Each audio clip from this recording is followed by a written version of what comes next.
Hi, I'm Sarah Eiferman. I am a business strategist, and in today's episode, we are talking about what you need to know or do to start a business. Yeah, it's a really interesting thing. Lots of people want to start businesses. That's like the dream goal is to have a side hustle or a main hustle. Starting a business actually requires some really key foundational things that you need to do. Depending on what your idea is, you will either start with research or you'll start with the more foundational stuff regarding your business, like your entity types. How are you going to trade? What are your legal ramifications? If we take research as the first thing to talk about, a lot of people don't spend enough time in the research phase. Why? Because it's pretty boring, let's be honest. Research is one of the main things though, where it provides you with the knowledge and the data, the evidence that you need to know whether your business is going to be a success. So whether you've got a product or a service, you need to look at your target market and do your research, speak to you, find out who your competitors are, see, is your idea even unique? Is it going to sell? Are people going to buy it? What's the market doing? How fast do you need to bring this to market for you to actually hit the opportunity in the market? Or by making it perfect, will you miss the opportunity? So research is one of those key foundational things that has to happen.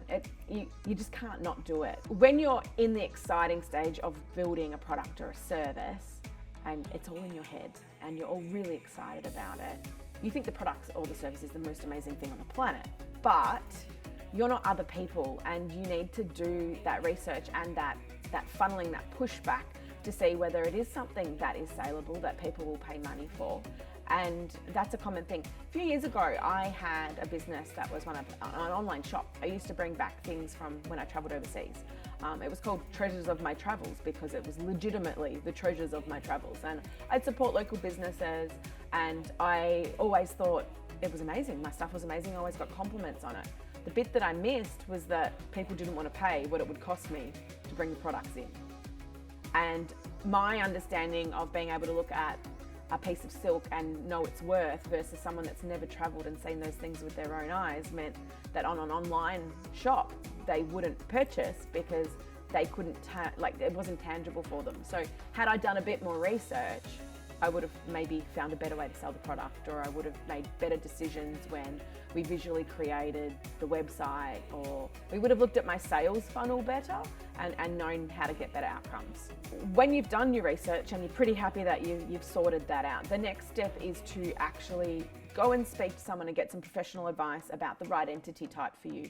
So entity types in Australia are sole trader, company, partnership, or a trust company trustee structure. Depending on where this is going, this is another reason why you need to do the research first. It will change the entity type that you choose. A lot of people start their businesses as sole traders, and then they need to swap halfway through to a company.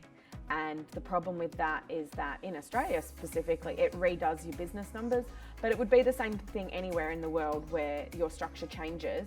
You now have a new entity type, it's a new legal structure, therefore your history or your historical information changes. And that can cause problems for lending, for suppliers, for a range of things when you have to update all of that information. To work out the right entity structure for you, you probably need some quality advice, an accountant or a business advisor to help you decide what is the right one for you.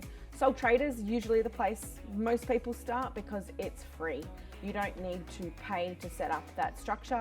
The legal entity is still you as the person. So me, Sarah Eiferman, would be the sole trader. I'm trading as my own name. And that's where most people start because it's free. Again, depending on how quickly or you think your product or your business is going to scale, sometimes actually the best place to start is a company. And the reason that we talk about these structures as foundational is because you can consider the right entity type the slab to your house, and you don't put the walls and the roof on a house and then go and lay the floor.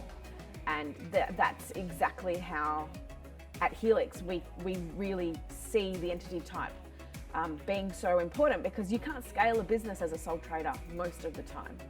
There are implications for asset protection, insurances, payroll taxes, a whole range of things, and the right structure is really, it's key, it's integral to doing well and doing well quickly, but it can cost you a little bit of money. So you have to decide, is it worth the spend? So that probably leads us into the next point, which is budgets. So I definitely harp about this a lot, and it's something that perhaps I never did enough of early on in my business life, is really looking at what things may cost. And all of these things do form part of your wider business plan, but they are the key integral parts to getting going well and making sure that you survive. I don't know about you, but I'm not in this to not get somewhere. I want it to be successful. Everybody sets up a business to be successful. That's the goal. So let's do the work now to make sure that all that time, energy, that blood, sweat and tears actually has an outcome. So budgets are key. I do believe that you need to have some money put aside to start a business well. There are so many things that form part of this foundation of setting up your business. And budgets will include things like, how much do you think this product is going to sell for? What is it going to cost to make the product? What are your operational expenses, a website, or do you need a sales team? And how much is your profit going to be? And if you can't make a profit, how long is it going to take you to make a profit? Because if it takes you 6 years to make a profit, is it worth doing? So then it comes back to why are you, that foundational, why are you doing this? What's the research tell you? What's the long-term goal of this business? And what the outcomes, what are you trying to achieve? Research. We're back there, right? So market competitor analysis, if you want to use big fancy words. So it's doing the work to see what else is out there in the marketplace and getting an idea of what the retail price point is. Then you take, this is why the budget is so important, you take the cost of producing that goods or service and you add the operational expenses on top. So for example, it costs me $10 to make something, and just to make it, to manufacture it. Let's just say flowers. We're going to make a posy of flowers, and that costs $10. But then to be licensed and insured to sell flowers, depending on what the research says, it might cost another $5. And then the operational expenses of having a website, having social media, having insurances, your telephone bill to organize all of this, buying a laptop, that might be another $5. So you now know that you need to sell your product for a minimum of $20 to break even. That's not making any money. But your market research tells you you won't be able to sell them for more than 15.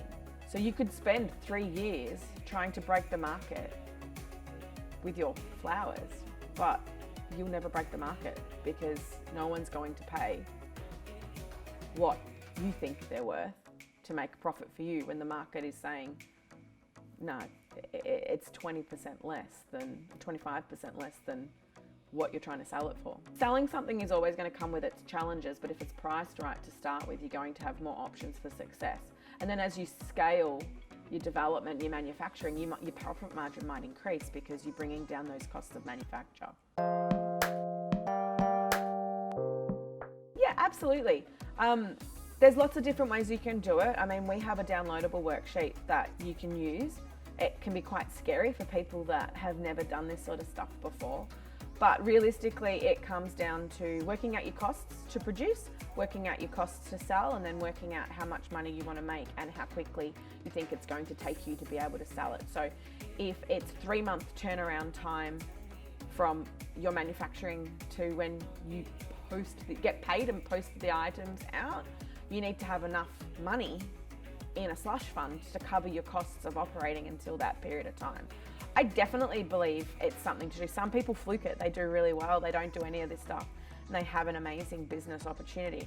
But they then get stuck when it comes to scalability. They want to be a bigger business or they want to take it different places, and then they can't because they haven't done this pre-work. And that's often where I get engaged to come in and assist and rebuild from that point of view. Well, I suppose one thing we haven't actually talked about is your goals or your why. Why are you in business? And once you work out your why, it then feeds into all of these other things as to, if you were to rank them, how important they are. Some people want to take over the world, Pinky and the Brain style. Other people just want to be able to provide a secondary income stream or fulfill a passion, bring themselves some joy, create a challenge. So it really depends on the why that you're trying to do that. When we talk scalability, what that means is grow and grow fast. And a lot of people want to grow fast because, it's the ultimate goal in success, but often it's not what's called sustainable. So you might not be able to keep doing it for whatever reason. Your costs might be too high. You might get burnt out. You might not have the right staff. Or in cases like in a COVID year, your manufacturer, your supply chain might just die in an instant. Like things can't be shipped to where you are. You can't get them manufactured. So it's about building business models that without you in the business could still go on and be successful. So a lot of business owners build businesses around themselves, and then they can never remove themselves. They can never take a holiday.